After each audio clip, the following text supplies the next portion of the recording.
He's describing what is currently the dumbest strategy in politics, which is Democrats taking the 20% side of every 80-20 issue in America.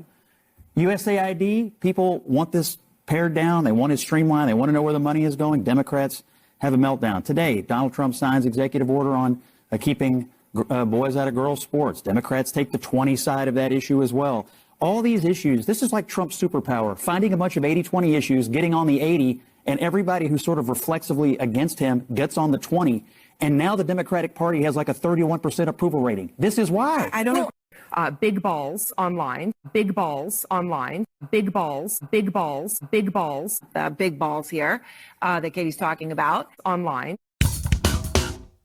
So I'm sensing a theme here, right? Scott Jennings has stumbled upon something that is completely true. The Democrats are on the losing side of pretty much every single issue, which of course explains Donald Trump win of not only the Electoral College, but also the popular vote, right? There is nothing the Democrats actually stand for that the American people would come out and stand with them on, right? Right now you have Elon Musk uncovering a whole bunch of corrupt spending with the DOGE department, and the Democrats are like, stop it, all right? You have Donald Trump coming out right now, getting rid of men in women's sports, and the Democrats are like, stop it. And of course you have Tom Homan deporting all kinds of criminal illegal aliens, and you have the Democrats coming out and saying stop it. Okay, they have picked the wrong side of every issue, and the polling actually backs this up. But before we get to these clips, don't forget to like and comment on this video so we can break through the algorithms. Here we go. I think these numbers are really illuminating on this topic, because I just think there's such a clear trend among the American public. So transgender female athletes in women's sports, only 18% of the country says that they should be, in fact, allowed to participate in women's sports. Compare this to the opposition. I mean, my goodness gracious, 79%. You rarely get 79% of the country to agree on anything, but they do, in fact, agree on the idea of opposing transgender female athletes in women's sports. But it's not just the here and now, Laura. It's not just the here and now. What we're actually seeing is a trend on this particular issue, and it's going in the direction of opposition. So take a look here. Okay, transgendered female athletes, and amongst those Americans who oppose them in women's sports, back in 2021, it was 62%. A majority, but, you know, not anywhere close to a ginormous majority, right? A clear majority, but not a ginormous majority. But then again, you look here in 2025, you see it at 79%. So it's not just that the majority of Americans are opposed to transgender female athletes in women's sports. It's that the opposition has become considerably larger in just the last 4 years. How does this break down across party lines? Yeah, so, you know, when you get 79% of Americans to agree on anything, in this case, opposition to transgender female athletes in women's sports, you got to believe that it's the majority across all parties. And that's, in fact, what we see. So transgender female athletes, again, opposing them in women's sports. You get 67% of Democrats, so 2/3 there. You get 64% of independents, so you get about 2/3 there. And then look at this, near uniformity among Republicans, 94% of Republicans in opposition. You rarely get 67% of Democrats and 94% of Republicans to agree on anything, but they do on this particular issue. But it's not just that Republicans are in an opposition, it's the strength of that opposition. Okay, Republicans who strongly want to ban transgender female athletes from women's sports, get this, it's 84% who strongly want to ban them. And that is actually larger than the amount of Republicans who strongly want to deport all immigrants in America who are here illegally. So that just gives you an understanding of how strong the opposition is among Republicans. It is really strong when it comes to banning transgender female athletes from women's sports, Laura.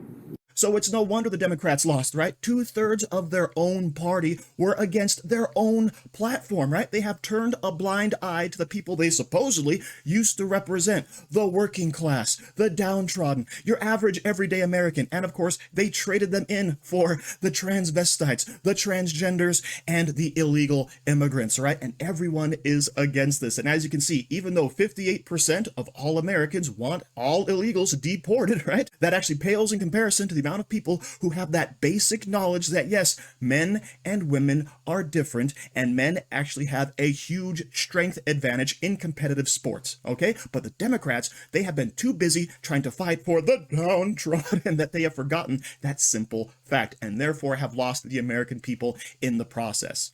3 of Leah Thomas's former teammates at the University of Pennsylvania are suing their alma mater to wipe out Leah's records, because, you know, she was a he, blah, blah, blah. Do you follow me? Yes. Okay. Wow. And you know what? They should be suing the University of Pennsylvania because these Ivy League schools have been screaming about fairness and feminism. But the opportunity that they had to support women when they stood up and said, that is making me uncomfortable and I'm not okay with what is happening as a woman in a female locker room. What did they do? They told them to shut up. They told them to keep their complaints to themselves. And they told them that they were the problem. That is true. And so, you know We're what? going to get again.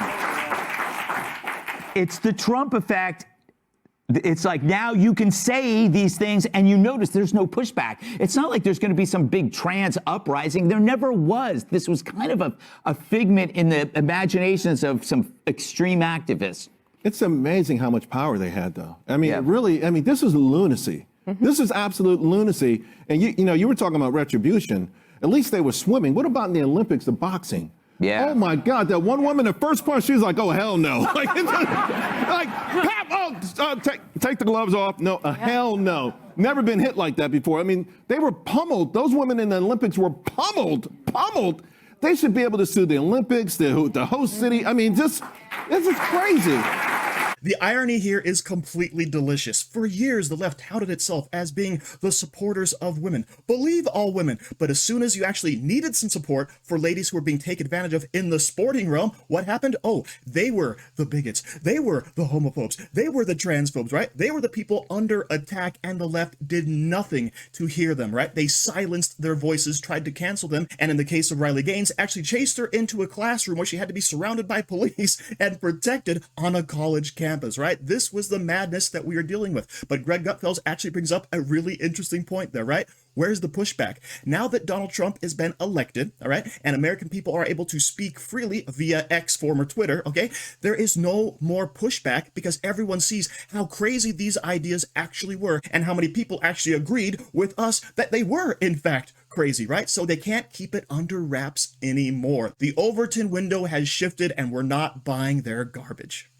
The American people elected Donald Trump because they thought he was going to be a sledgehammer against this government and against the out-of-control bureaucracy, and Elon Musk is the instrument of the destruction. And there is nothing bad about the politics of this right now, about going through the government and reporting to the American people, did you know your money's going here? Did you know your money's going there? It's all upside for Trump. Reproach where he shouldn't even be questioned about. Yeah. He's questioned by his boss, the President of the United States. Is he? I think at some juncture, though, you all have to realize that nobody in the United States feels like anybody could give them a full accounting of where all this money goes. We're $30-something trillion in debt. We spend more money than we bring in. This has been going on and on for years. Both parties say they're going to do something about it, and then we meet about it, and we have committees, and we fight about it, and we have elections, and no one ever does anything.